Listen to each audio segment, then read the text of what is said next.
Brought to you by TechnoSpark 20 series smartphones. I'm superhuman. खुद के लिए 15 साल, ये सोच है भाजपा की और सरकार की। इस सरकार को बदलने का समय आ गया। देश में ये चुनाव बदलाव का चुनाव है। देश भर के लोग भाजपा को आईना दिखा रहे हैं और 10 साल की रिपोर्ट कार्ड पर जवाब मांग रहे हैं। ये क्या सरकार है? 147 सांसदों को एक ही दिन में निलंबित कर दिया।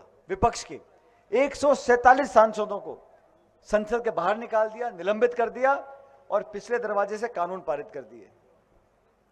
दो निर्वाचित मुख्यमंत्रियों को जेल में डाल रखा है। कांग्रेस पार्टी जो प्रमुख विपक्षी दल है, हमारी पार्टी के खाते बंद कर दिए।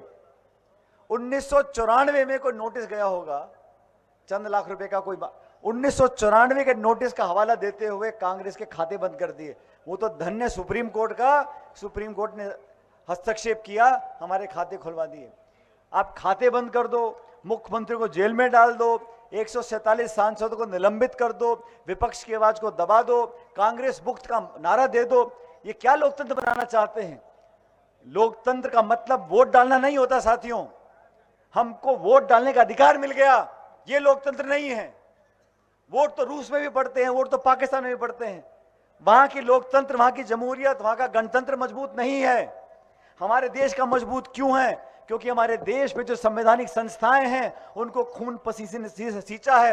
70 साल से अलग अलग सरकारें बनी, उन संस्थाओं को पोषित किया, सुरक्षित रखा, उनकी पारदर्शिता को, उनकी विश्वसनीयता को कभी आंच नहीं आने दी। आज चंडीगढ़ में महापौर का चुनाव हो रहा था, निर्वाचन अधिकारी बैठ के खुद वोटों को खराब कर रहा था। आपने देखा वो वीडियो? वो तो सुप्रीम कोर्ट ने हस्तक्षेप किया बीच में, तब न्याय हुआ। इस देश में जितना महत्व सरकार का है उतना महत्व विपक्ष का भी है, लेकिन विपक्ष का आप गला घोट दो, विपक्ष मुक्त बनाना चाहते हो। एक वो समय था जब गैर कांग्रेस सरकारें थीं, और मैं तो कहता हूं कोई भी चुनाव जीते, ये पार्टियां, ये दल, ये सरकारें, ये देश से बड़ी नहीं है, लेकिन देश की संस्थाओं को खोखला करना चाहते हो, नीतिगत तरीके से उन संस्थाओं के ऊपर आप आक्रमण कर रहे हो। ये बर्दाश्त करने वाली बात नहीं है।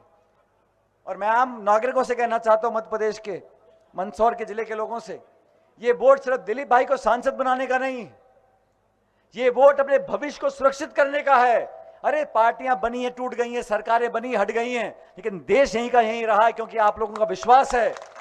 इसलिए आपसे निवेदन कर रहा हूं, ये चुनाव कोई आम चुनाव नहीं है, ये महत्वपूर्ण चुनाव है, निर्णायक चुनाव है। इस चुनाव में भूल जाओ कि जाति, बिरादरी, गोत्र, लिंग, भाषा, ये सब पुरानी बातें हैं। भविष्य को देखना है।